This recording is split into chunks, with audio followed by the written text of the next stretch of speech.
Wadidaw, spoiler manga One Piece chapter 1020 sudah keluar, Leo. Terima kasih kepada leaker dari Korea dan juga Redon atas konfirmasinya. Kemudian terima kasih juga kepada Diaby dari Wordsgen yang telah membantu menerjemahkan. Untuk kalian yang bingung dan terkejut, aku juga sama, Leo. Karena sebenarnya ini libur, namun para pencari bocoran berhasil mendapatkan informasi. Ngeri. Baik, tanpa berlama-lama lagi, mari kita lanjut berlayar. Manga One Piece chapter 1020 diberi judul Nico Robin melawan Black Maria. Bagian pertama, Yamato ternyata memakan Devil Fruit atau buah iblis Ooguchi no Makami. Waduh, ternyata serigala mitologi Jepang ya buah iblis milik Yamato ini. Nantilah kita coba bahas lebih mendalam. Berlanjut, Nico Robin melihat sebuah ilusi dan kemudian menyerangnya. Dan hal tersebut tampaknya merupakan tugas salah satu pengikut dari Black Maria. Selain itu, didapatkan informasi jika senjata Black Maria atau One Yudo telah memakan Devil Fruit atau buah iblis Smile. Soul King Brook menyerang One Yudo dengan serangan Cold Soul. Sangat pas, One Yudo yang identik dengan api melawan Brook dengan serangan bekunya. Berpindah ke Black Maria, dia menertawakan Sanji yang menangis sambil meminta tolong pada Nico Robin. Mendengar itu, Nico Robin berkata maksud dari Sanji meminta tolong padanya itu bukanlah sesuatu yang perlu Black Maria ketahui atau Black Maria pahami. Sanji adalah pria yang layak disebut sayap Raja Bajak Laut. Yap, baik Sanji maupun Roronoa Zoro merupakan sepasang sayap dari kapten tercinta kita. Itu tak terbantahkan, bahkan Oda Sensei mengatakannya. Dan itu tak akan pernah tergantikan. Yos. Berpindah ke tempat lain, kapten tercinta kita Monkey D. Luffy sadar kembali dan dia bertemu dengan Momonosuke. Selain itu, Karibu muncul dan dia terlihat mengamati Luffy dan juga Momonosuke dari jauh. Apakah dia akan bergabung juga dalam pertempuran? Widih, dah lama gak terlihat nih Mamang Karibu, salah satu kandidat next nakama. Yang mau lihat video lamaku tentang itu di akhir video ku cantumkan. Kembali ke cerita, kapten tercinta kita Monkey D. Luffy meminta Momonosuke untuk berubah menjadi naga dan kemudian membawanya ke Onigashima. Widih, pertarungan nampaknya akan kembali berlanjut. Siap-siap kau Hyakuzu no Kaido. Sang kapten baru saja kenyang nih. Leo, kembali ku sampaikan, ini adalah spoiler yang sebenarnya muncul meskipun minggu ini libur atau break. Dan bagian terakhir sebuah kabar yang selalu kita sukai. Setelah chapter 1020 rilis, tidak ada libur, asik-asik, jos.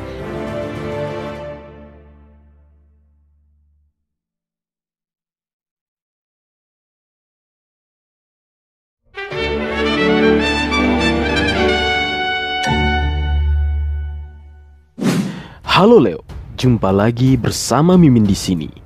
Kali ini untuk mengisi waktu senggang kita, sedikit pembahasan mengenai manga yang selalu kita cintai, One Piece. Sebuah pembahasan yang merupakan buah pikiran dari sahabatku, kita sebut saja Bang Iman.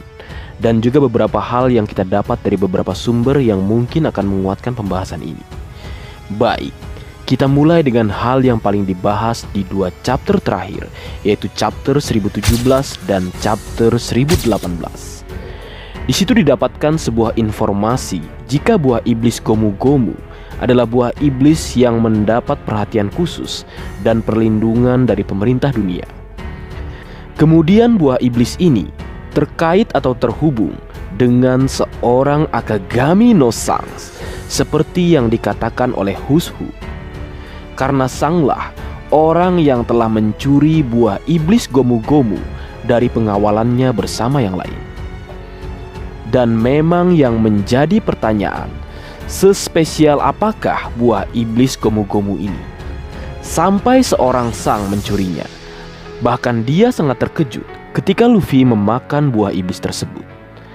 Selain itu, karena buah iblis tersebut, seorang agen CP9 dipenjarakan oleh pemerintah dunia karena sepertinya telah dianggap gagal.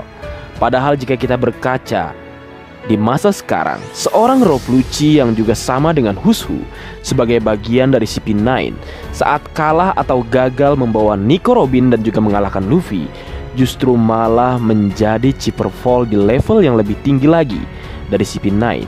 Yap, dia sekarang menjadi bagian dari CP0. Nah, jadi kenapa buah iblis ini bisa menjadi spesial? Jika dilihat, memang nampaknya biasa-biasa saja.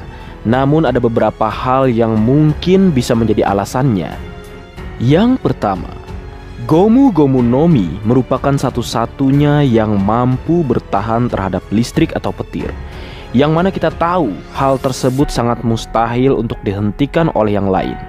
Terlepas mungkin Haki akan bisa sebagai penahannya, namun kembali hal tersebut belum dijelaskan. Jadi kesimpulannya sementara, Gomu Gomu no Mi adalah satu-satunya buah iblis yang mampu mengatasi buah iblis tipe petir atau listrik. Yang kedua, Gomu Gomu no Mi dengan user yang bisa menggunakannya dengan baik akan mampu menciptakan hal lain seperti api saat menggunakan Gomu Gomu no Red Hawk. Yang ketiga, Gomu Gomu no Mi mampu dikembangkan lagi dengan hal yang kita kenal dengan gear, dengan tidak melupakan haki sebagai kombinasinya. Dengan hal tersebut, penggunanya menjadi sangat cepat, sangat kuat, dan yang lebih hebatnya, sang pengguna bisa terbang. Yang keempat, Gomu Gomu no Mi bisa membuat ukuran tubuh usernya membesar, berkaca pada gear ketiga dan gear keempat. Secara ukuran tubuh, Monkey D. Luffy memang menjadi sangat besar. Yang kelima, atau yang terakhir jika kalian mengingatnya, saat duel Luffy melawan Doflamingo, saat Doflamingo menyerang Luffy dengan tendangan yang dilapisi haki, dia begitu terkejut karena dengan Gomu Gomu no Mi, Luffy selain sangat keras, dia menjadi sangat lentur. Seperti itulah kira-kira Leo. Selain itu, jika kita mengingat kembali saat Im Sama sebelum dia menaiki singgasana yang dikatakan tak pernah diduduki, beberapa foto wajah terlihat. Tepatnya ada 4 orang. Pertama ada Shirahoshi, kedua ada Monkey D. Luffy, ketiga ada Marshal Detach aka Kurohige, dan yang terakhir ada Nefertari Vivi, yang fotonya tidak dipotong atau ditusuk. Selain itu, ketiganya termasuk Luffy semuanya dipotong-potong dan ditusuk dengan pedang. Kembali ke pembahasan, 4 orang ini jika memang kita tahu selain terkait dengan nama D, terkait juga dengan senjata kuno seperti Shirahoshi yang memang kita tahu adalah salah satu senjata kuno Poseidon, dan Vivi yang memang negaranya atau kerajaannya menyimpan misteri atau informasi tentang senjata kuno Pluton. Nah Leo, mengaitkan kembali Gomu Gomu no Mi dengan seorang Luffy, ingat, Luffy adalah salah satu penyandang nama D yang sampai sekarang tidak kita ketahui apa makna dari D tersebut. Dan juga mengingat topi jerami yang sang titipkan pada Luffy, ada sebuah penjelasan menarik mengenai hubungan antara topi jerami, nama D, dan fenomena matahari terbit alias Pajar yang ditulis oleh seorang nakama di Twitter. Twitternya namanya Jabul Hair. Beliau mengatakan topi jerami pada dasarnya adalah metafora untuk matahari terbit atau Pajar. Bagian yang bulat dari topi adalah matahari itu sendiri.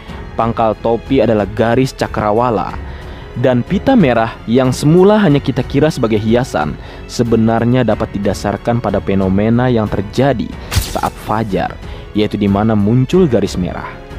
Hal ini sebenarnya sudah cukup lama pernah dibahas beberapa nakama, namun kesininya semakin lama semakin dibahas hubungannya dengan serial yang kita cintai ini, atau One Piece.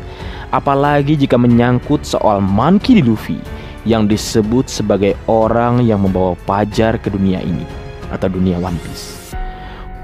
Hubungan Luffy yang memakai topi jerami dengan Pajar atau Dawn, ada beberapa hal. Luffy sendiri berasal dari Dawn Island atau Pulau Pajar. Judul chapter pertama dan chapter 598 adalah Romance Dawn untuk chapter pertama, dan Romance Dawn for the New World untuk chapter 598. Selain itu, sebelum kematiannya, Pedro pernah mengatakan jika kapten tercinta kita dan kawan-kawan dikatakan sebagai orang-orang yang membawa fajar ke dunia ini. Berlanjut, kembali ke Bang Iman. Bang Iman juga mengatakan selain apa yang telah kita jabarkan tadi, beliau mengatakan jika kecenderungan Oda Sensei memang sering mengambil referensi budaya serta agama-agama besar. Daun atau fajar berkaitan dengan matahari. Dan matahari sendiri kita tahu merupakan simbol dari kekaisaran Nippon atau Jepang, tempat di mana Oda Sensei tinggal. Selain itu, Nippon dikatakan sebagai cahaya Asia. Kemudian Joy Boy yang sering dikaitkan dengan teori lama tentang Joyoboyo. Namun beliau lebih berpegang kepada teori tentang joy to the world yang merupakan hal atau unsur Kristianitas. Kemudian lagi mengenai nama yang sepertinya belum nama asli dari Joy Boy atau yang sedang ramai diperbincangkan, Nika, karena belum terlihat unsur dari makna D-nya. Lalu soal harta atau One Piece, beliau pikir akan konkret.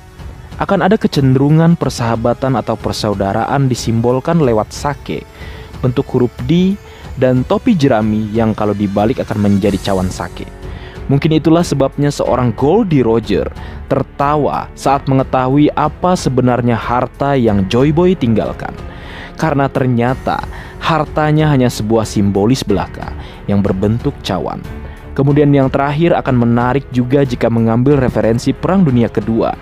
Misalkan, negeri Wano Kuni kita anggap sebagai Aka atau Ancient Kingdom atau kerajaan kuno.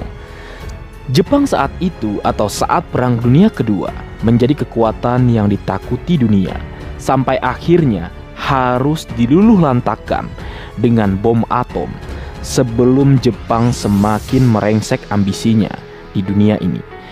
Dan kemudian setelah Perang Dunia Kedua selesai, terbentuklah pemerintah dunia alias PBB atau Perserikatan Bangsa-Bangsa dengan negara-negara super kuat pemilik hak veto yang jika kita cari penggambarannya di dunia One Piece adalah Gorosei.